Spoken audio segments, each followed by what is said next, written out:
اکثر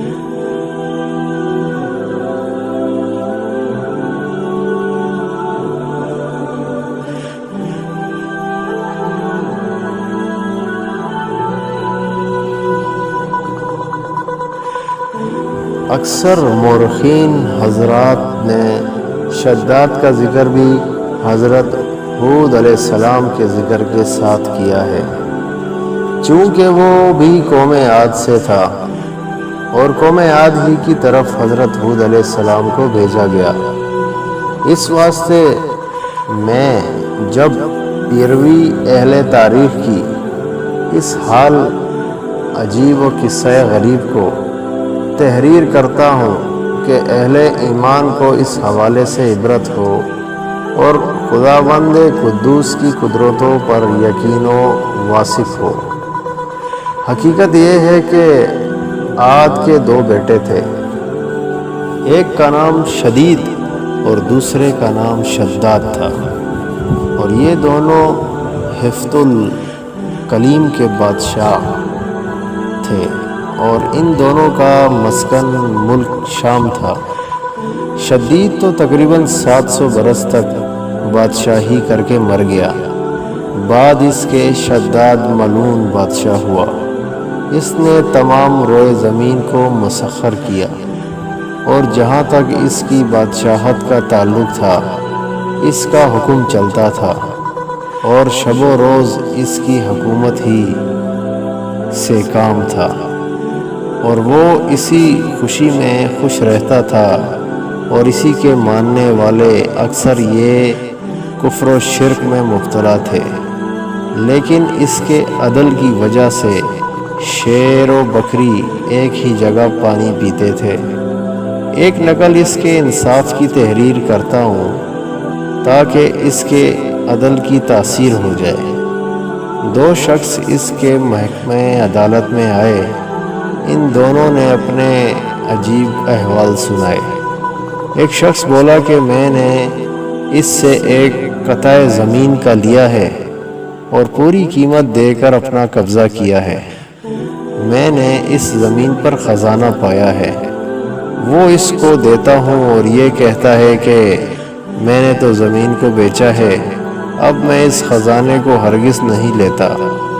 دوسرا بولا کہ میں نے تو زمین خریدی ہے، نہ کہ خزانہ خریدا ہے۔ اب یہ اس کے لینے میں بہت ہیلے بہانے کرتا ہے۔ جب حاکم وقت نے پوچھا کہ تمہارے دونوں کی کچھ اولاد بھی ہے یا ساری عمر تمہاری لاولدی سے برباد ہے؟ وہ بولے کہ ایک کی بیٹی اور ایک کا بیٹا ہے۔ حکم کیا دونوں کا آپس میں نکاح باندھ کر یہ مال ان کو دے دو، اور جب حصے کے ہر ایک چیز تقسیم کرو ایسے انصاف سے اس کا کفیہ طے کیا۔ بعد اس کے حضرت ہود علیہ السلام کو اس کی ہدایت کے واسطے بھیجا۔ ہر چند حضرت ہود علیہ السلام نے اس کو دعوت ایمان دی، پر وہ ایمان نہ لایا اور کافر و مشرک مرا۔ حضرت ہود علیہ السلام نے جب اس کو دعوت ایمان پیش کی اور ایمان لانے کے واسطے اس کو کہا تو وہ کہنے لگا کہ اگر میں تمہارا دین قبول کر لوں تو ہم کو کیا فائدہ ہوگا؟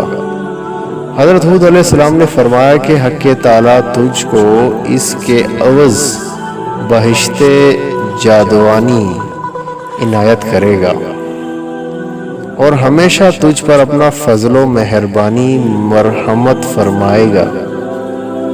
حضرت ہود علیہ السلام نے اس کو اچھی اچھی باتیں بتائیں جو آخرت میں اس کے واسطے نجات کا سبب بن سکتی تھی، لیکن اس ملعون نے ان بھلی باتوں پر کچھ بھی احساس و خیال نہ کیا اور مزید کہنے لگا کہ اے ہود، تو مجھے بہشت کی طمع دلاتا ہے اور میں نے بہشت کی صفت سنی ہے، میں بھی اس کو دنیا میں مثل اس کے بہشت بناؤں گا اور دن رات عیش و عشرت کروں گا۔ مجھے تیرے خدا کی بہشت کی کچھ حاجت نہیں۔ اس مکالمے کے بعد اس ملعون نے اسی وقت ایک ملک کے بادشاہوں، وزیروں اور اکابروں کو خطوط لکھے جو اس کے زیر تابع تھے، اور ان میں لکھا کہ تمہارے ملک میں جس جگہ زمین ہموار اور میدان نشیب و فراز اس میں نہ ہو، اس کی جلد ہم کو اطلاع دو، ہم اس جگہ پر بہشت بنانے کا ارادہ رکھتے ہیں، اور اس کے بعد فوراً ہی اپنے قاصد کو ہر جگہ بھیجنے تاکہ وہاں سے سونا چاندی اور جوہرات لے کر جلد آئیں۔ نیز ان قاصدوں سے یہ بھی کہہ دیا کہ جتنے بھی مشک و عنبر اور مروارید ہاتھ آئیں وہ سب کے سب ساتھ لے کر آئیں۔ کہا جاتا ہے کہ اس وقت شداد کے زیر حکم 1000 ملک اور 1000 بڑے شہر تھے، اور ہر ملک اور شہر میں تقریباً 1 لاکھ آدمی موجود تھے۔ بہت ہی شدید جستجو کے بعد خطہ عرب میں ایک قطع زمین جس کی مسافت 40 فرسنگ کی تھی مل گئی۔ اس کے بعد فوراً امیر و امرا کو حکم ہوا کہ 3000 استاد پیمائش کریں اور ہر ایک استاد کے ساتھ 100 بہترین کاریگر ہوں۔ حکم مقرر کر دیا اور سارے ملک کا خزانہ وہاں لا کر جمع کیا۔ سب سے پہلے 40 گز زمین نیچے کھود کر سنگ مرمر سے بنیاد بہشت کی رکھی جائے۔ چنانچہ اس کے حکم سے بنیاد درست کی گئی اور اس کی دیواریں چاندی اور سونے کی اینٹوں سے لگائی گئی۔ چھت اور ستون زبرجد اور زمرد سب سے بنائے گئے۔ چنانچہ حضرت اللہ تعالی حضرت محمد صلی اللہ علیہ وسلم کو شداد العین کی بہشت سے حال ہے، اور ستونوں کے مطابق خبر دی کہ دنیا میں کسی نے ایسی بہشت نہیں بنائی۔ اللہ تعالیٰ فرماتا ہے، کیا تو نے نہیں دیکھا کیسا کیا رب تیرے نے آج سے جوارم سے بڑے ستون بنائے تھے جو کسی شہر میں ویسا بنا نہیں۔ فائدہ یعنی عاد ایک قوم تھی اور ارم اس میں ایک قبیلہ تھا، اور ان میں سلطنت تھی۔ ان میں عمارتیں اور اونچی اونچی بناتے، اور صفتیں ان کی بہشت یہ ہیں کہ درخت ان میں نصف چاندی کے اور نصف سونے کے بنائے تھے، اور پتیاں ان درختوں کی زمرد سب سے جڑی تھی، اور ڈالیاں اس کی یاقوت و سرخ کی تھی، اور میوے انواع و اقسام کے درخت پر لگائے تھے، اور بجائے خاک کے اس میں مشک عنبر و زعفران سے پر کیے گئے، اور بجائے پتھر کے اس کے صحن میں موتی اور مونگائے ڈالے تھے، اور نہریں اس میں شیر و شراب و شہد کی جاری کی تھی، اور بہشت کے دروازے پر 4 میدان بنائے اور اشجار میوہ دار اس میں لگائے تھے، اور ہر ایک میدان میں 1 لاکھ کرسیاں سونے چاندی کی بچھی تھیں، اور ہر کسی کے سامنے 1,000 خوان میں جملہ اقسام طرح طرح کی نعمتیں رکھی تھی، اور یہ بھی خبر ہے کہ 40,000 خزانے چاندی اور سونے کے بہشت کے چرخ کے واسطے تھے، یہاں تک کہ 300 برس میں اس کا کام سر انجام ہوا، اور وکیلوں کو ہر ملک میں بھیجا کہ درہم بھر چاندی کسی ملک میں نہ چھوڑو، سب اس بہشت میں لا کر جمع کرو۔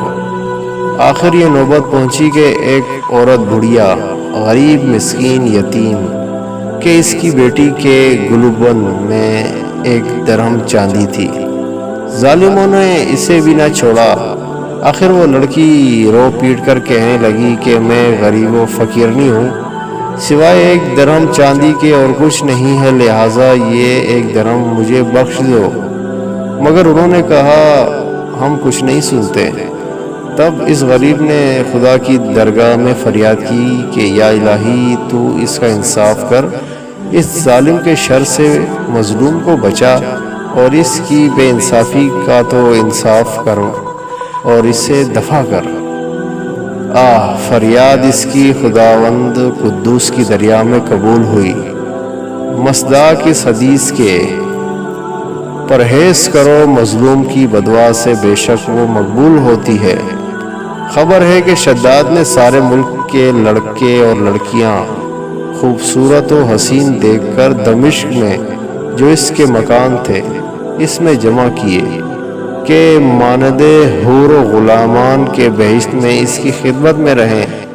مکمل 10 برس تک وہ کافر شداد و ارادہ کرتا رہا کہ بہشت جا کر دیکھیں، لیکن خدا تعالیٰ کو منظور نہ تھا کہ وہ اپنی بنائی گئی بہشت میں جائے۔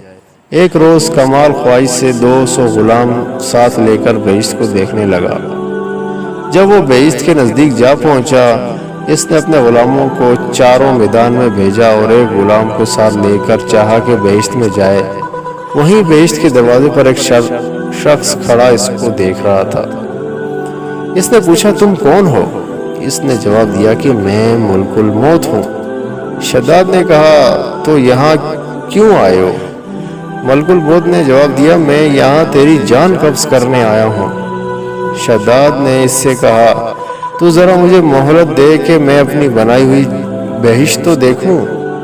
ملک الموت نے کہا کہ اللہ کا حکم نہیں کہ تو اپنی بنائی ہوئی بہشت میں جائے، کیونکہ تجھ کو دوزخ میں جانا ہے۔ پھر شداد نے کہا کہ چھوڑ میں گھوڑے سے اتروں۔ ملک الموت نے کہا کہ نہیں۔